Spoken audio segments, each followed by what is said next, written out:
Start होते ही हम देखते हैं गौर को, जो कि इस टाइम एक सुनसान डेजर्ट यानी कि रेगिस्तान में होता है, जहाँ उसके साथ उसकी बेटी भी होती है। खाने पीने के लिए उनके पास कुछ भी नहीं था। यहाँ पर गौर अपने गॉड की वर्शिप करता है, उनसे प्रे करता है कि हम काफी ज्यादा मुसीबत में हैं, इसीलिए प्लीज हमारी जान बचाइए, हमारी मदद कीजिए। लेकिन इतनी दुआओं के बावजूद भी कुछ नहीं होता, यानी कि कोई भी उसकी मदद नहीं करता और ना ही उनका सहारा बनता है। इसके बाद आहिस्ता आहिस्ता करके टाइम गुजरता है, जहाँ गौर की बेटी की हालत इतनी खराब हो जाती है कि वो अपने फादर के हाथों में ही दम तोड़ देती है। और गौर अपनी बेटी को खोने की वजह से काफी दुखी हो जाता है। फिर वो उसी रेगिस्तान में अपनी बेटी का कब्र बनाता है और खुद वो आगे बढ़ जाता है। तभी उसे दूर एक जगह एक जंगल दिखाई देता है। अब इस वीरान रेगिस्तान में इस जंगल को देखकर गौर ये सोचता है कि शायद गॉड ने मेरी सुन ली, इसीलिए वो सीधा उठकर जाता है उसी जंगल में, जहाँ पर उसे बहुत सारा पानी मिलता है। यहाँ आकर पहले तो वो बहुत सारा पानी पीता है, लेकिन फिर जब वो उस पानी से बाहर निकलता है तो उसे अपने सामने बहुत सारे फ्रूट्स दिखाई देते हैं। तो वो जल्दी से उन फलों की तरफ बढ़ता है और उन्हें खाने लगता है। लेकिन तभी यहाँ पर बैठा हुआ सन गॉड से कहता है, ए अजीब इंसान, तुम मेरे फल क्यों खा रहा है? तभी ये सुनकर गॉड सन गॉड से कहता है कि आपसे मैंने प्रे की थी, आप तो मेरे बुलाने पर यहाँ पर आए हो ना, और आपने ही तो मेरी जान बचाई है। तभी ये सुनकर सन गॉड उसको बताता है कि मैं यहाँ पर तुम्हें बचाने के लिए नहीं आया, बल्कि मैं तो यहाँ पर आया हूँ सेलिब्रेशन करने। असल में मैंने यहाँ पर एक सॉर्ड को ढूंढा है जिसका नाम है नेक्रो सॉर्ड, और वो सॉर्ड सबसे फाइट करने के लिए और सबको खत्म करने के लिए है, और उसकी खुशी मनाने के लिए ही मैं यहाँ पर आया। अब खुशियों का नाम सुनकर गौर एकदम से सीरियस हो जाता है, क्योंकि उसकी जिंदगी से सारी खुशियां तो जा चुकी थी। उसके पास एक बेटी ही थी जिसे वो गॉड से प्रे करके बचाना चाहता था, लेकिन अब तो उसकी बेटी भी उसके पास नहीं है, वो मर चुकी है। यहाँ पर गौर रापू से कहता है कि आपसे प्रे करने वाले, आपकी वर्शिप करने वाले तो खत्म हो चुके हैं और अब मैं ही बस एक आखिरी बचा। अब यहाँ पर रापू गौर से कहता है कि गॉड्स को खुश करने में हमेशा सेक्रीफाइसेस लगते हैं, और अगर तुम्हारी बेटी मर भी गई है तो इसमें कौन सी बड़ी बात, तुम यही समझो कि उसका सेक्रीफाइस मेरे पास आ गया। और अब ये बात सुनकर तो गौर को बहुत गुस्सा आने लगता है। और यहीं पर वो सॉर्ड यानी कि नेक्रो सॉर्ड एक ऐसी तलवार थी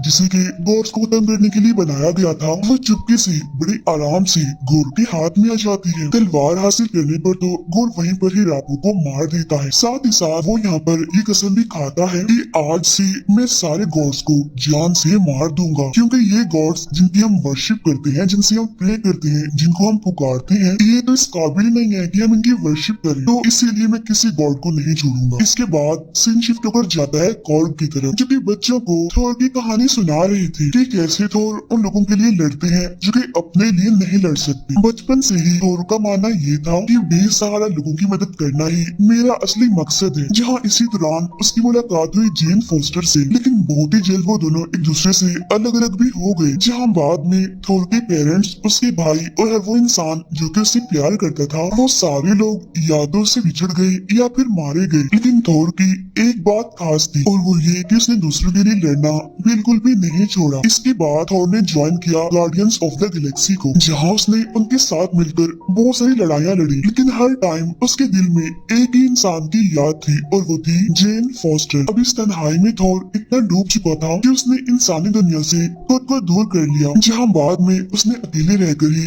जिंदगी गुजारना शुरू कर दी। लेकिन जब भी कोई उसे ये कहकर पुकारता कि थोर लड़ाई को तुम्हारे बगैर जीता नहीं जा सकता, तब ये सुनते ही फौरन से उसके अंदर का वॉरियर जाग जाया करता था। इसके बाद हम देखते हैं कि यहाँ पर पीटर क्विल यानी कि स्टार लॉर्ड पहुंच चुका है। यहाँ आकर वो थोर से कहता है कि थोर, एक और जंग है जिसको हम तुम्हारे बगैर नहीं जीत सकते। यहाँ पर थोर अपने स्ट्रॉन्ग ब्रेकर को जमीन से उखाड़ कर हैरी पॉटर की जड़ों बनाकर उस पर बैठकर वहाँ से उड़ जाता है, जहाँ से वो सीधा पहुँचता है वॉर में, जहाँ पर गार्डियंस ऑफ द गैलेक्सी की बाकी फोर्स अपने दुश्मनों से लड़ रही होती है। तभी यहाँ पर राजा यानी कि कार थोर के पास आता है और उसे कहता है कि हम लोगों पर इन रॉबर्ट्स ने यानी कि लुटेरों ने हमला कर दिया है, और थोर सिर्फ एक तुम ही हो जो कि हमें इन लुटेरों से बचा सकते हो। हमारी जिंदगी एकदम बिल्कुल सही चल रही, लेकिन फिर किसी ने आकर हमारे गॉड को मार दिया। जहाँ उसके बाद ही लुटेरे यहाँ पर आ गए और हमें लूटने लगे। इन्होंने हमारे मंदिर पर भी कब्जा कर लिया है। तब यहाँ पर थोर उनसे वादा करता है और उनसे कहता है कि मैं ये मंदिर तुम्हें दिलवा कर ही रहूंगा। इसके बाद थोर उठाता है अपने स्ट्रॉन्ग ब्रेकर को, जहाँ वो उसके साथ अपनी पावर्स को कनेक्ट करता है, जहाँ वो बन जाता है माइटी थॉर। यहाँ पर थोर एक एक करके सारे रॉबर्ट्स को, सारे लुटेरों को मार रहा होता है। एक बार तो वो ऐसा करता है कि अपनी दोनों लेग्स को वो स्ट्रेच कर लेता है और दो गाड़ियों को एक साथ ही रोक देता है। अब हालांकि इतनी लंबी लड़ाई के बाद थोर जीत तो जाता है, लेकिन इस लड़ाई में ये कार का जो मंदिर होता है वो पूरी तरह से टूट चुका था। इसके बाद सीन शिफ्ट होकर जाता है फीमेल माइटी थॉर पर, यानी कि जेन फॉस्टर पर, जो कि इस कहानी की फीमेल मेन कैरेक्टर भी है। लेकिन यहाँ पर उसे 4th स्टेज कैंसर भी होता है। यहीं पर डार्सी भी बैठी होती है, जो कि जेन से पूछती है कि वो कैसा है जिसे तुम प्यार करती थी, लेकिन जेन उसकी बातों को इग्नोर करती है और उस पर ज्यादा ध्यान नहीं देती, क्योंकि इस टाइम जेन और थॉर का रिलेशनशिप नहीं था। और इन 8 सालों में जेन एक प्रोफेसर बन चुकी थी, जहाँ वो साइंस की बड़ी बड़ी थ्योरीज देती थी और तो और लेक्चर भी दिया करती थी। इसी दौरान एक दिन उसका ध्यान जाता है वाइकिंग्स की एक किताब पर, जिसके अंदर थॉर के हथियार यानी कि म्योनिर के बारे में लिखा हुआ था। साथ ही साथ इसमें शामिल थी स्ट्रेंथ और गुड हेल्थ। फिर यहाँ पर हम वेलकेरी को भी देख पाते हैं, जो कि इंसानों के साथ अपने बसाए हुए न्यू एसगार्ड में रह रही थी। साथ ही साथ इंसानों के साथ उसका काफी अच्छा ताल्लुक भी बन चुका था और आए दिन इन्हें फंडिंग भी मिला करती थी। अब यहाँ न्यू एसगार्ड में थॉर, ओडिन और लोकी का एक शो चल रहा होता है, जहाँ पर ये लोग अपनी अपनी परफॉर्मेंस दे रहे थे। यहीं पर कांच की बाउल में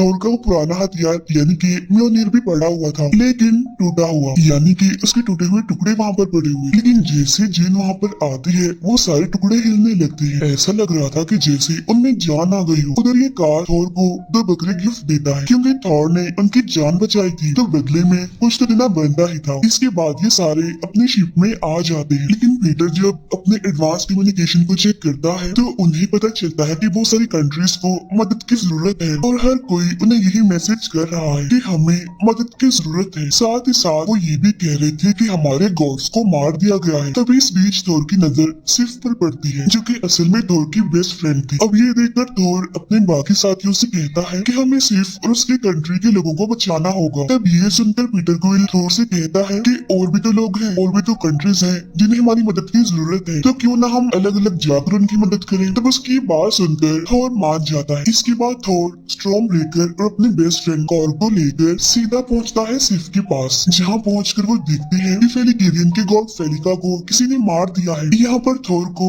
सिर्फ भी मिल जाती है, अपनी हालत में एक जगह पर पड़ी हुई थी और उसका एक हाथ कटा होता है। यहाँ पर सिर्फ थॉर को बताती है कि जिसने हमारा ये हाल किया, जिसने हमें मारा, उसका अगला टारगेट न्यू एसगार्ड है और वो हमारा दुश्मन अब वहीं पर ही जा रहा है। जहाँ इसके फौरन बाद एंट्री होती है इस मूवी के विलन की, यानी कि गॉर की, जो कि पहुंच चुका होता है न्यू एसगार्ड में। अब यहाँ पर गॉर के पास जो नेक्रोसॉर्ड होती है वो उसकी मदद से काली साई से अलग अलग मॉन्स्टर्स बना देता है, जहाँ ये सारे मॉन्स्टर्स पूरे शहर को तबाह करने लगते हैं। लेकिन तभी यहाँ पर आ जाती है वेलकेरी, जो कि उड़ते हुए घोड़े पर आती है और उन सभी मॉन्स्टर्स को मारने लगती है। लेकिन इसी बीच एंट्री होती है थॉर की और वो भी यहाँ पर आकर उन सभी को रोकने लगता है। अब इन सारे मॉन्स्टर्स की तादाद एक एक करके बढ़ती ही जा रही थी, लेकिन तभी यहाँ पर थॉर की नजर अपने पुराने हथियार यानी कि म्योनिर पर पड़ती है। साथ ही साथ उसे यहाँ पर ये फील होने लगता है कि यहाँ पर उसके अलावा एक और बहादुर वॉरियर है, जो कि बिल्कुल इसी की तरह स्ट्रॉन्ग है, पावरफुल है। तब यहाँ पर वेलकेरी थॉर से कहती है कि मुझे यकीन है कि वो बहादुर वॉरियर तुम्हें पसंद जरूर आएगा। और तब यहाँ पर शानदार एंट्री होती है फीमेल माइटी थॉर की, यानी कि जेन फॉस्टर की, जो कि अपने फुल माइटी थॉर वाले लुक में आई होती है। यहाँ पर तब उसे इम्प्रेस करने के लिए थॉर भी अपना माइटी थॉर वाला लुक लेकर आता है। यहाँ ये दोनों ही आपस में एक दूसरे को देखकर काफी खुश थे, लेकिन यहाँ पर सबसे पहले जो उनका काम था वो था दुश्मनों को हराना, इसीलिए वो दुश्मनों से लड़ने लगते हैं। इसी लड़ाई के दौरान हम थॉर की एक फ्लैशबैक को भी देखते हैं, जहाँ ये दोनों यानी कि थॉर और जेन एक दूसरे के साथ काफी हंसी खुशी रहती थी। लेकिन जब एवेंजर्स की तरफ से निक फ्यूरी की कॉल आई थॉर को ले जाने के लिए और साइंस की तरफ से कॉल आई जेन को ले जाने के लिए, तो तभी इन दोनों ने आपस में एक दूसरे के रिश्ते को खत्म कर दिया। इनकी बिजी रूटीन ने इन्हें एक दूसरे से काफी दूर कर दिया और फिर एक टाइम ऐसा आया जहाँ पर इनका रिलेशनशिप भी खत्म हो गया। प्रेजेंट टाइम में गौर अपने काले साई की मदद से न्यू एसगार्ड के बच्चों को अपने साथ ले जाता है। अब इससे पहले कि थॉर उसका सामना करता, गौर पहले ही वहाँ से जा चुका था। फिर अगले दिन वो सारे पेरेंट्स जिनके बच्चे गायब थे, वो सारे पेरेंट्स अपने अपने बच्चों की मिसिंग रिपोर्ट्स लिखवाने लगते हैं। बच्चों के ना होने की वजह से सारे लोग ही काफी परेशान थे, लेकिन तभी यहाँ पर थॉर आकर उन सबसे कहता है कि मैं आपसे वादा करता हूँ कि मैं आप सभी के बच्चों को वापस जरूर लेकर आऊंगा। फिर थॉर अपनी टीम से गौर इनके गॉड बुचर के बारे में बात करने लगता है, जहाँ पर वेलकेरी उसे बताती है कि गौर के पास नेक्रोसॉर्ड है और नेक्रोसॉर्ड एक ऐसी तलवार है जो कि सारे गॉड्स को बड़ी आसानी से ही मार सकती है। और तो और उस तलवार में इतनी ताकत है कि वो काले साए से बहुत सारे मॉन्स्टर्स बना सकती है। तब यहाँ पर जेन उनसे पूछती है कि आखिर ये नेक्रोसॉर्ड क्या है। तब यहाँ पर थॉर उसे एक्सप्लेन करता है और बताता है कि नेक्रोसॉर्ड एक ऐसी तलवार है जो कि टाइम के साथ साथ अपना ऑनर बदलती आई है, और ये तलवार जिसके हाथ में भी होती है ये पूरी तरह से उस इंसान को करप्ट बना देती है। इतने ही देर में हेमडाल के बेटे यानी कि एस्ट्रेड की होलोग्राफिक इमेज यहाँ पर आती है, जो भी इनसे कहता है कि जिन बच्चों को गौर अपने साथ ले गया है मैं भी उन बच्चों में शामिल हूँ। तब यहाँ पर थॉर एस्ट्रेड से पूछता है कि आखिर तुम सारे बच्चे इस टाइम कहाँ पर हो। तब ये सुनकर एस्ट्रेड बताता है कि मुझे अपनी पावर्स एक तरह से इस्तेमाल करनी नहीं आती। तब यहाँ पर थॉर उससे आंखों की पावर्स पर फोकस करने के लिए कहता है। तब इसी पावर की मदद से थॉर वहाँ पर पहुँच जाता है जहाँ पर बच्चे हैं। यहाँ पर बच्चे थॉर को देखकर काफी खुश होते हैं और उसे कहते हैं कि प्लीज हमारी मदद करें, हमें यहाँ से बचा लें, हमें वापस अपने पेरेंट्स के पास जाना है। तब थॉर उन सभी से कहते हैं मैं सचमुच में यहाँ पर आपके पास नहीं हूँ और मेरा तो सिर्फ माइंड यहाँ पर है, और वो माइंड है अनकॉन्शियस माइंड। लेकिन हाँ फिक्र मत करो, मैं अपनी टीम के साथ आप सबको बचाने जरूर आऊंगा। फिर कॉन्शियस माइंड में वापस आने के बाद थॉर अपने साथियों को बताता है कि गॉड ने उन सभी बच्चों को स्पेस के उस वाले हिस्से में रखा हुआ है जहाँ पर रोशनी का तो नामो निशान तक नहीं है, हर तरफ अंधेरा ही अंधेरा है। और अगर गॉड जमीन पर आकर इतना पावरफुल था तो स्पेस के काले सायों में तो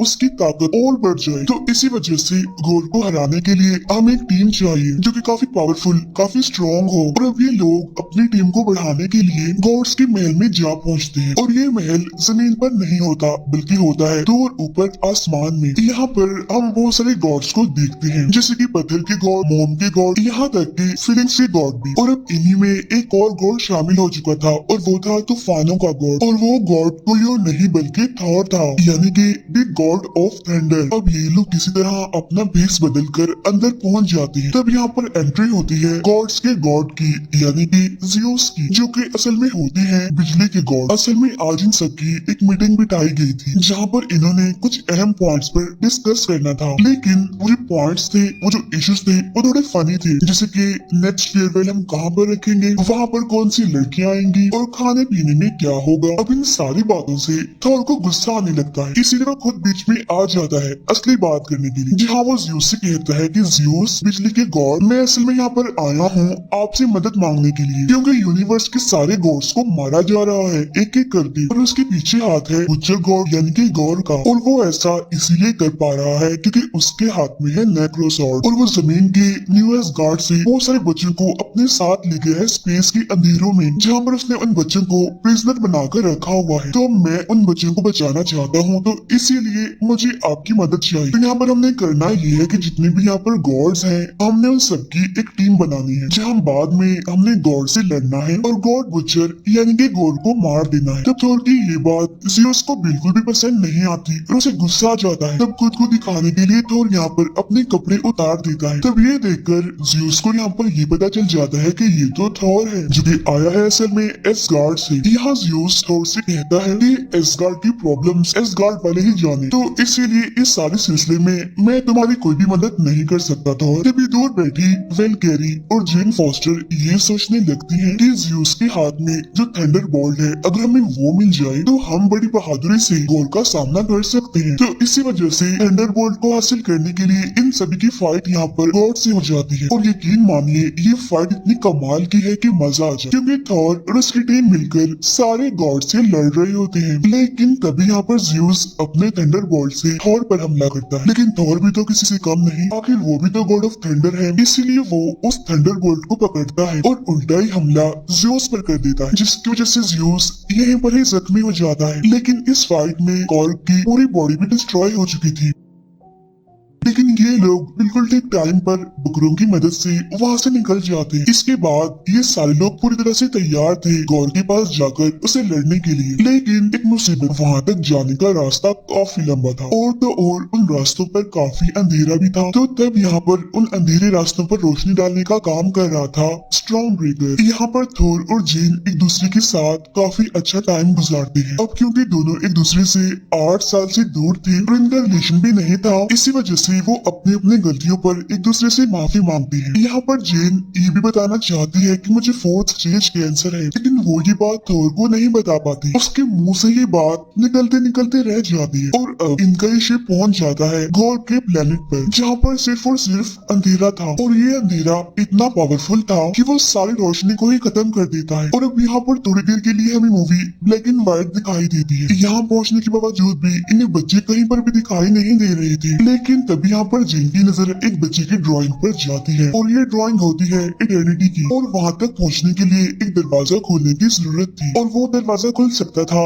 सिर्फ और सिर्फ स्ट्रॉन्ग ब्रेकर से ही। और तब यहाँ पर जाकर जेन ये बात समझ पाती है कि असल में ये सारी की सारी गॉर की प्लानिंग थी ताकि थोर यहाँ पर आ सके और उसके साथ उसका स्ट्रॉन्ग ब्रेकर भी यहाँ पर लाजमी आए ताकि वो स्ट्रॉन्ग ब्रेकर की मदद से इटर्निटी के दरवाजे को खोल दे। तब ये जाने के बाद जेन स्ट्रॉन्ग ब्रेकर को काफी दूर फेंक देती है और तब यहाँ पर एंट्री होती है मूवी के विलन की, यानी कि गॉड की, दी गॉड बुचर की, जो कि अपने काले सायों की मदद से इन तीनों को ही प्रिजनर बना लेता है। जहाँ बाद में वो थॉर के पास आकर उसे पूछता है कि जल्दी बताओ तुम्हारा स्ट्रॉन्ग ब्रेकर कहाँ पर है, मुझे वो चाहिए, मुझे उसकी जरूरत है। यहाँ पर गॉड अपनी पावर्स की मदद से थॉर का हाथ खोलने की काफी कोशिश करता है, लेकिन थॉर भी अपनी पूरी पावर लगाकर अपनी मुट्ठी को बंद ही रखता है। अब यहाँ पर गॉड ये बात जानता था कि थॉर अपने लिए नहीं हमेशा ही दूसरों के लिए लड़ता है, इसलिए अब वो अपना शिकार बनाता है जेन को और वेलकेरी को। वो उन दोनों को जान से मारने की कोशिश करता है, जिसकी वजह से ना चाहते हुए भी थॉर को अपना स्ट्रॉन्ग ब्रेकर यहाँ पर लाना ही पड़ता है। जैसे स्ट्रॉन्ग ब्रेकर थॉर के पास आता है तो यहाँ पर एक काफी बड़ा ब्लास्ट हो जाता है, जिसकी वजह से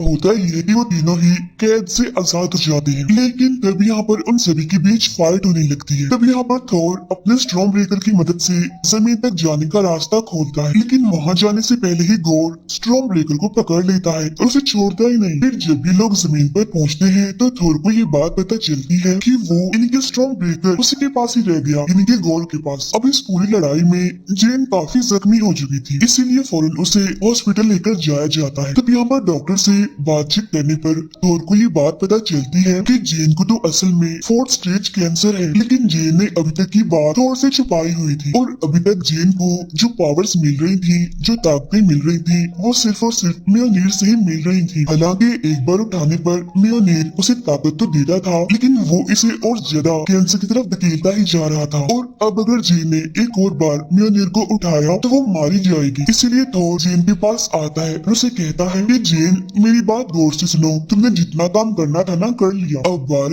टर्न मेरा है, मैं खुद जाऊंगा और गोर को मार दूंगा और अब तुम मुझसे वादा करो कि तुम दोबारा मियोनीर को नहीं उठाओगे। फिर इसके बाद सिंचिफ होकर जाता है गौर पर, जिसके एक हाथ में तो होती है नेक्रोसॉर्ड और उसके दूसरे हाथ में होता है थॉर का स्ट्रॉन्ग ब्रेकर, जिसकी मदद से वो इटर्निटी के महल के पास पहुंच जाता है। फिर स्ट्रॉन्ग ब्रेकर की मदद से उसका दरवाजा खोलने की कोशिश करता है, लेकिन इतने में यहाँ पर पहुंच जाता है थॉर, जिसके पास अब ज़्यूस का थंडरबोल्ट था। और अब यहाँ पर हम इन दोनों के बीच एक शानदार फाइट को देख पाते और ये फाइट सच में काबिल तारीफ है, क्योंकि दोनों ग्रेट वॉरियर्स के पास ग्रेट वेपन्स थे। लेकिन यहाँ पर गौर नेक्रोसॉर्ड का यूज करके काले साए बना देता है। बाद में इन काले सायों से बने मॉन्स्टर्स, जो कि तादाद में काफी ज्यादा थे।